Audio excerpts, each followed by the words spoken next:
Back row Ministry of the World Permit, Mr. Moxley coming at you live and direct. I thought I'd do a fun video today. Want to talk about the Oscars. The Oscars coming up, and some of the right before the Oscars, we'll start doing the best pictures or best movies or movies that had certain signals in it. So it was a lot of movies out this year, but a lot of movies had certain information in them, and we'll put it that way. So there were a lot of good films out. Only a few were, in my opinion, best picture material.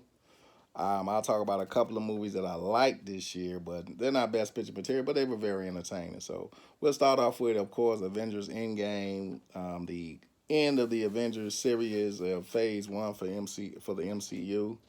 Um, was kind of wondering how they would kind of back up Xfinity Wars, and they were able to do that in Avengers Endgame.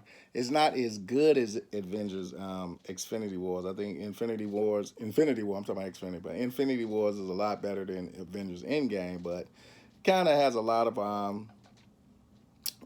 character arcs, a lot of good plot twists in it, and some deaths that we didn't expect, but they were as they prepare for the next phase of the MCU. They had to kind of write out some characters. They do some individual films of some of the characters, but kind of prepare you for the next phases of the MCU. So, Avengers Endgame, good way to kind of close out the last 10 years of the MCU. Solid film. But they played around with time travel. That's some of them played around with the whole 2019. A lot of the movies you saw, time travels, portals, everything we talked about was played around in Avengers Endgame. So pretty much they always put the information right in your face, with the Hulk being one of your primary characters, Super Bantu the Hulk getting the information. So we talk about the black man and people of color being the Super Bantus. They give them the important information. That's what happened in Avengers Endgame. So very good way to close it out. It was entertaining. It was a good picture. Um, Another movie I saw this year that was pretty good. Kind of, it was a good movie. It's called a movie called I Am Mother. It's a movie that's actually on Netflix, and it talks about allowing technology to parent and raise children, and what the dangers of allowing technology, AI, robots controlled by AI, allowing them to raise children, and the standard being different. Remember, the standard for a human being is a lot different from that of a robot. A robot tends to lean on the side of perfection, and that's kind of the theme that you get in that film. So that's something that I picked up early in the movie. It's a real good movie. Uh, Kind of attacks women's roles as mothers, as they hand off a lot of their control and a lot of their duties over to technology now. Now the laptop is the parent, or the tablet is the parent, or the cell phone, and really have to come out of that and go back to our duties as parents, and or these machines will begin to parent and raise our children and kind of kick us to the curb, and that's kind of that theme of I Am Mother. So very good film. You can check it out on Netflix. Excellent movie. Another movie that I like this year, very good film, was Dolomite Is My Name. I'm gonna put Dolomite in My Name as, it wasn't Best Picture because it's a comedy. It was a great film, very entertaining. Eddie Murphy and everybody in the cast did an excellent job. I really like Wesley Snipes' role. I really thought he should have got nominated for a Golden Globe for his role in the film.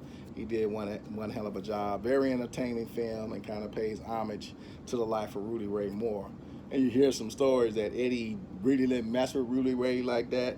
So he makes his movie as though him and Rudy Ray was cool, but the Rudy Ray's manager said that was not what was going on. Rudy Ray wanted to work with Eddie years prior to him passing, and it never took place. So it's kind of that hypocrisy of some of these guys in Hollywood, and all of a sudden they're on your team, but when he was alive, they didn't even want to talk to you. So he paid homage to Rudy Ray Moore in his film. He paid homage to him. So Rudy Ray's name is going to live on forever. And, we take our hats off to Eddie for that, but he should have did the brother right when the brother was alive. Okay? Another film I watched that it was a great movie, real impactful. I told a good story, but it's not Best Picture, and that was 1917. I watched 1917. It is as far as from a cinematographer standpoint, if you like movies the way I like movies, you like kind of the big screen feel, that old 80s and 90s feel of a film, the action moves with the camera. It is a great and an excellently shot movie, excellently acted movie, but it's not a best picture. I didn't really get best picture out of 1917. It's a good story. It's a good story, but it's kind of the basic, action hero story. So, you watch it and you expect a little bit more, but you don't get. And it kind of tells the story of war from the perspective of this is war. It's not any Saving Private Ryan type of shit in 1917. It's just a basic, this is war. You know what I'm saying? Shit happens. But, as far as them saying it's the best picture, I didn't really take that, it was best picture material. Okay, so those are three movies that I did like, three very impactful movies that I think everybody should go out and watch. There's a lot of other movies out there, but those are some of the three movies that I keyed in on this year that really had an impact this year. So I mean, for 2019. So, what were some of my favorite? What were some of the top movies, in my opinion, and what is the best movie of 2019? So, on the list first, as far as best picture, when we talk about films that had the best picture status, is the movie Us. Now, a lot of people say, well, Us is a horror movie. How can Us be a best picture status movie? Us is a best picture status movie due to the theme and the story that it's trying to tell. It talks about doppelgangers, uses a lot of symbolism with rabbits and infinity and stuff like that. Talk a lot about duality in that movie, because the whole movie is about duality, our two selves, and what happens when the other self takes over. And that's pretty much what we see is in Us, is that the other self takes over. The other self begins to want to be free, wants to be released, and find a way to take over. But sometimes the other self might just be who you really are, trying to get yourself back. So trying to regain control is a big part of Us too. And I think that was a major theme in the movie. There's a lot of other stuff in the movie. Did a major Us breakdown. A lot of other people did a lot of Us breakdowns. A lot of symbolism in that movie. But really just, as we step aside to the celestial war, as we begin to battle our inner self, the spiritual warfare part of this, that spiritual warfare part of this that we see in Us. And basically, you versus you. That's life. You versus you. One of you are going to win. You versus you. And sometimes your other self might get out. And you might have to go to war with your other self to regain control of your life. And pretty much that's a lot of what Us talked about, or what happens when the other self wants to totally be in control. Kind of that Dr. Jekyll and Mr. Hyde mentality, whereas now Dr. Jekyll decides, Mr. Hyde decides he has to live, and he will kill Dr. Jekyll to live. We talk a lot about that, and you see those things on Us. So one of the best pictures of the year, in my opinion. It's a horror movie, but I don't look at drama. Every best picture had to be a drama. No, sometimes a horror movie can be best picture. It's Jordan Peele's second movie, and I think Us is better than Get Out. I think Us is a lot better than Get Out, because he touches on a lot different areas in Us than he did in Get Out. Get Out was kind of a basic. He kind of focused on one basic thing: people trying to be you. But Us kind of goes a little bit deeper into some of the stuff that we've been talking about in 2019. So another movie I got a chance to watch, and is a great movie, and is number will be number 4 on my list, and that would be Doctor Sleep. So Doctor Sleep is the second part of Stephen King's um, story of The Shining. And we go, and now Danny, the boy in The Shining, now is a man. He's struggling just like his father was. So if you never read The Shining, I say read The Shining. The movie is great. The movie is great. Don't get me wrong. The movie is great. But the movie is not the book. This movie here, the way that they do some things in Doctor Sleep is closer to the book, because in the reality of the Shining is really a movie about the inner demon, because the father is an alcoholic, and that's shown in The Shining, but it's not really stressed that this is what's going on. He's physically abusive to his wife and son. That's not really stressed in The Shining. So in Doctor Sleep, we kind of see the book come out. Now it comes out in the form of Danny, who has the power of The Shining. He's running from his demons. He's able to kind of trap his demons, but he still is struggling with major demons, be it alcohol, be it other substances.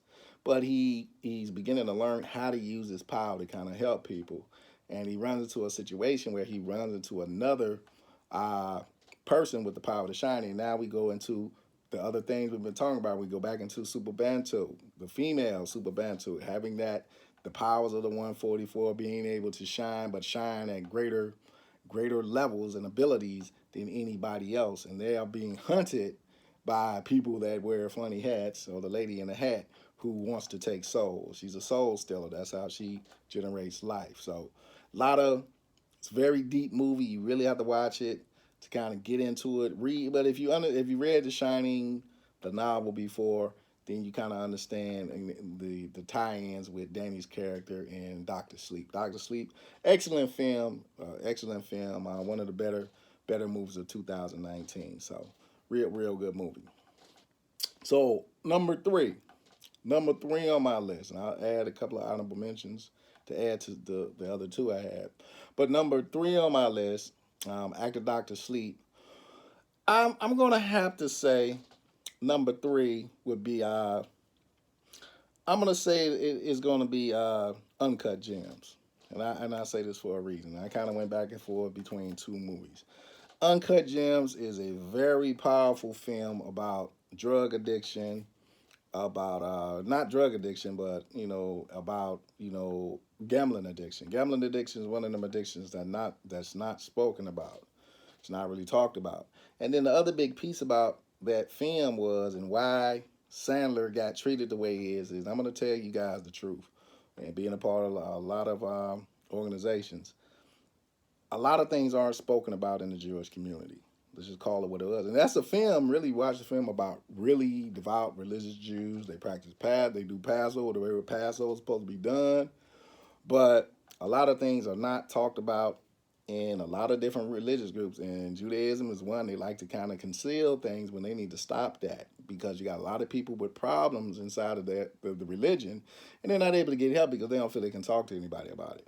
But, there's a lot of struggles with addiction in the Jewish community. And this is a film about a Jewish brother who struggles with addiction. He struggles with gambling addiction. It's real. He really had an issue. It was really bad. And you get to see it kind of play out in the movie. He keeps the typical addictive behavior, just constantly just bearing himself, trying to manipulate, bearing himself. And you'll see how everything transpired at the end of the movie. Real good movie. Wouldn't say best picture or best actor material. I like Sandler's job in the film, don't get me wrong, but I understand why he didn't get nominated for best actor. Unfortunately, the movie should have gotten nominated for best picture because it tells a story that nobody wants to talk about in the Jewish community, which is there's a lot of people struggling with addiction, and that's something that needs to be talked about. Another thing they did in this movie, and I think Sandler did this on purpose. I know Sandler is an adamant YouTube and and Twitter follower. Sandler did something that I have to commend him for. Now, he made his little jokes on the side, but that's Adam Sandler. He's been around for a long period of time. But Sandler acknowledged where Judaism came from in this film when he talks about the Falashi and the Ethiopian Jews. And he makes a statement in his film. He says, I don't know, well, he's watching this little tape showing he's got Kevin Garnett's in the film. I'll put that part out there. They're watching a little tape about the main piece of the movie, which I won't get into. You need to watch it. But he makes a statement about, you got these guys, and they're out there, they work in the mines, and they're lost. They're Jews, they're black Jews, and he calls them black Jews, but they're lost. And remember, we talk about the lost tribes of Israel. We talk about, diaspora, and he brings up diaspora. So anytime we talk about this stuff, people in the Jewish community know where Judaism started. They know. And it was at one point in 84, 85 where they took some of the Falaj out of Ethiopia. These are Ethiopian Jews. These are Ethiopian, I'm not even going to call them Jews. Let's call them what they are, Hebrews and Israelites. These are Ethiopian Israelites that they took out of Ethiopia because there was a lot of persecution going on. Christians and the Ethiopian Jews weren't getting along, so they took a lot to Israel. They moved the Israelites to Israel. So they know what's going on. They know what's going on. They know what's going on. So anytime they try to play this game, it's just BS. They know where the Israelite came from, and they know who the Israelite is, and they make note of it in Uncut Gems, and that's something I caught right off the bat that Sandler kind of threw in the movie. And I think he did it on purpose because there's always this thing that Judaism was only for one set of people. That's bullshit. It's a religion, and everybody is a part of it. But you got to allow everybody to be a part of it. You can't steal a religion for yourself when you know that there are people of color that practice Judaism. There are Asian people that practice Judaism. There are people in South America that practice Judaism. You can't do that. You can't do that. So I commend him for putting that in the film, and that's the reason, in my opinion, why he didn't get nominated for an Oscar, because he did that, and that's wrong. That's wrong because that's really those people who don't practice Judaism attacking people who really do. Because in this film, we got Judd Hirsch, a very devout Jew, practices Judaism. I'll tell you, he break it down from the rooter to the tutor.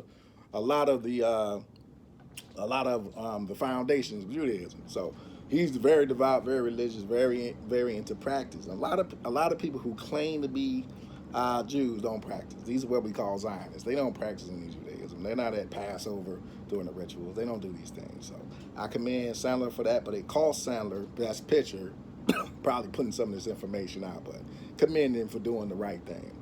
So Uncut Gems, a good movie, great film to watch.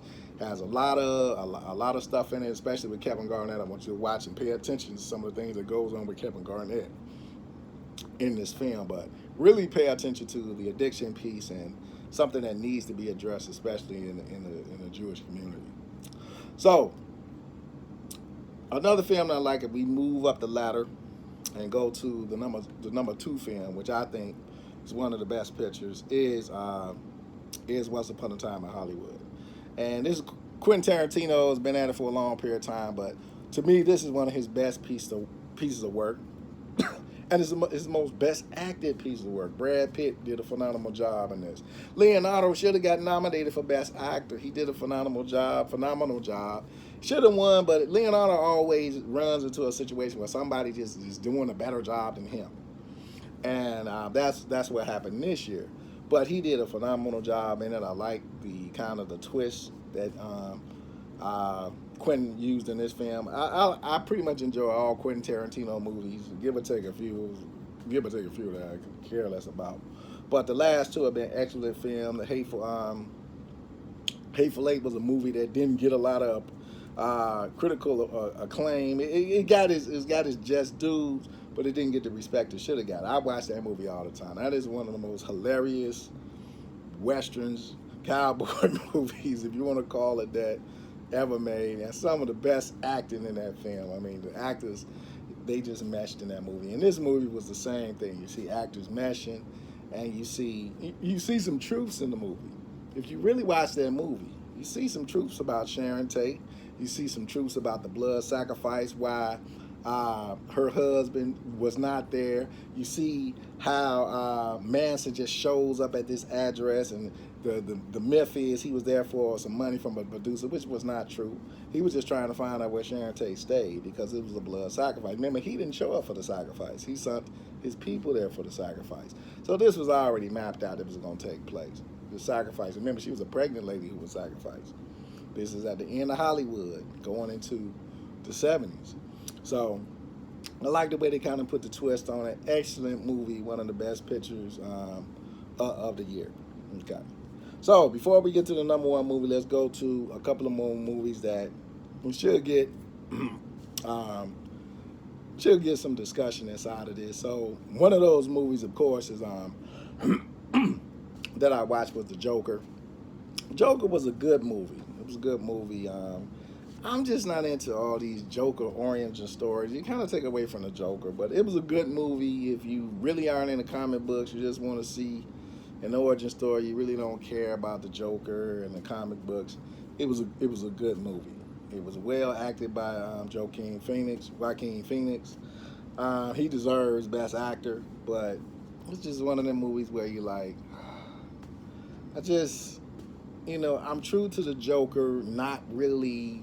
He's a true sociopath because he doesn't even know how he became a Joker now. It's just his stories are all over the place, just lie after lie after lie. He can't even keep up with it. He's a true definition of a sociopath, and you kind of take that away. I think the Killing Joke kind of dug a little bit deeper into the mystique of the Joker and how he became the way he is, but this one tried. I don't know where they're going with it. If and then the thing is, whether they don't go anywhere with it. So then you just got the Joker film, and they go nowhere with it. So, uh, that's that's where I am with it. That's where I am with it. Okay.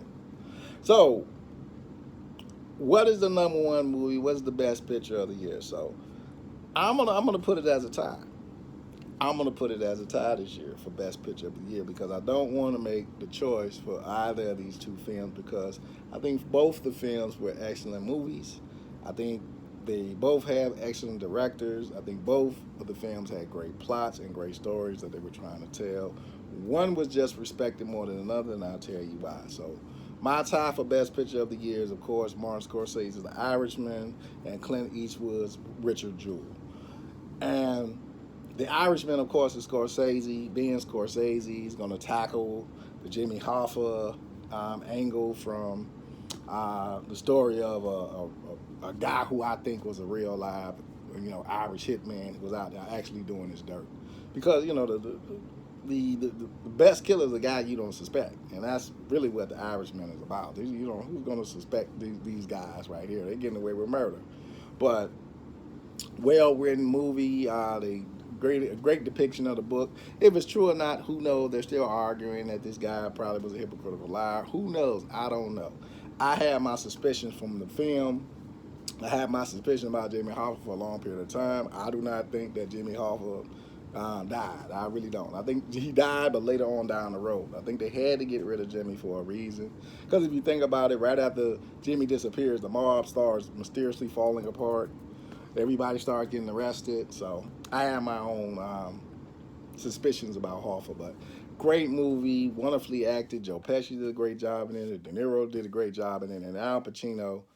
Although he's going to get Brad Pitt, I think he should get the Oscar over Brad Pitt. Brad did a great job, but Pacino played the shit out of Jimmy Hoffa.